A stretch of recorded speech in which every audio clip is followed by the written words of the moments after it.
પાલિતાણામાં road નિર્માણમાં મોટો ભ્રષ્ટાચાર, લાખોના ખર્ચે બનેલો નવો નક્કોર રોડ તોડી પાડવો પડ્યો। એક તરફ સરકાર કરોડોના ખર્ચે સુવિધાઓ પૂરી પાડવાના દાવા કરવામાં આવી રહ્યા છે, ત્યારે પાલિતાણામાં નગરપાલિકા વિસ્તારમાં ભ્રષ્ટાચારનો કિસ્સો સામે આવ્યો છે। શહેરમાં થોડા જ સમય પહેલાં જ બનાવેલો આરસીસી રોડ નબળી ગુણવત્તાનું હોવાનું બહાર આવતા તેને તોડી પાડવાની ફરજ પડી છે, જેમાં શહેરના પોપડા વિસ્તારમાં લાખો રૂપિયાના ખર્ચે આરસીસી રોડનું નિર્માણ કરવામાં આવ્યું હતું। જોકે રોડ બન્યાના ટૂંક સમયમાં જ તેની ગુણવત્તા સામે સવાલ ઉઠ્યા। ટેકનિકલ તપાસ અને લેબ ટેસ્ટિંગ દરમિયાન રોડના સેમ્પલ ફેલ ગયા હોવાની સામે આવતા તંત્ર દોડતું થયું હતું। અંતે જવાબદારી છુપાવવા કે સુધારવા માટે પાલિકાએ તાત્કાલિક અસરથી આ નવો બનેલો રોડ તોડી પડાયો હતો અને આ ઘટનાને પગલે સ્થાનિક રહીશોમાં પાલિકા તંત્ર સામે ભારે આક્રોશ જોવા મળી રહ્યો છે।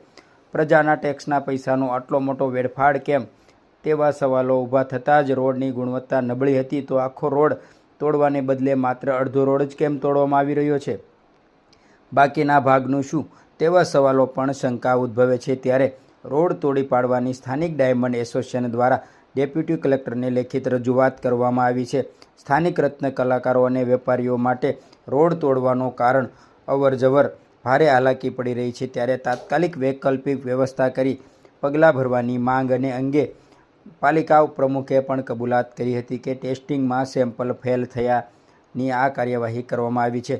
જોકે લોકોની નજર એ વાત પર છે કે શું પાલિકા માત્ર રોડ તોડીને સંતોષ માનશે કે પછી ભ્રષ્ટાચારી કોન્ટ્રાક્ટર સામે બ્લેકલિસ્ટિંગ જેવી કાયદેસરની કડક કાર્યવાહી કરશે, તો આવનારો સમય જ બતાવશે। આપનું નામ? ગોહિલ રામદેવસિંહ મારું નામ છે અને પાલિતાણામાં હું અહીંયા પોપડા વિસ્તારમાં છું અને હીરાના ધંધા સાથે સંકળાયેલો અને રત્ન કલાકારી છું। પણ કહેવાનું એમ થાય છે કે આ લોકોના આવા રસ્તા બનાવે છે અહીંયા, બરાબર છે। હવે અહીંયા બરાબર ચોમાસું માથે બેસી ગયું છે અને આ 6 મહિના નથી ગયા તો આ રસ્તાને પાછો તોડી નાખવામાં આવ્યો છે।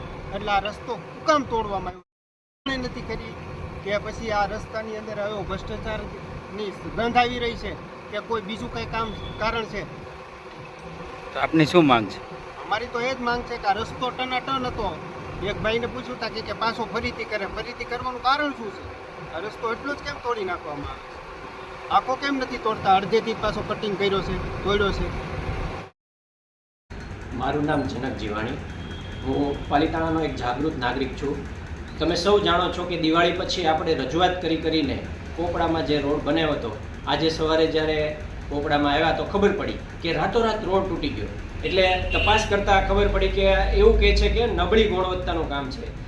હજી 5-6 મહિના પહેલાં બનેલો રોડ આવો જો તાત્કાલિક તૂટી જતો હોય તો આ જનતાના કરવેરાના પૈસા છે એનો બેફામ વેડફાટ કહેવાય।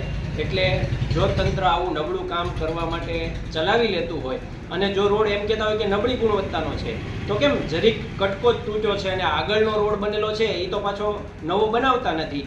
એટલે આ ખૂબ મોટો પ્રશ્ન છે અને આ ગંભીર સવાલો સામે તંત્ર સામે ખૂબ સવાલો થઈ રહ્યા છે। પોપડામાં ચર્ચા એવી થઈ રહી છે કે આ રોડ ખરેખર અડધો જ કેમ તોડ્યો, આખો કેમ ના તોડ્યો જો નબળી ગુણવત્તા હોય? અને આ ખર્ચો છે એ પ્રજાના પૈસા, ટેક્સના પૈસાથી વસૂલવામાં આવશે કે કોન્ટ્રાક્ટર પાસેથી વસૂલવામાં આવશે, એ પણ બીજો પ્રશ્ન થઈ રહ્યો છે। એટલે તાત્કાલિક આ રોડ બની જાય અને લોકોને સુવિધા મળે એવી અમારી માંગણી છે।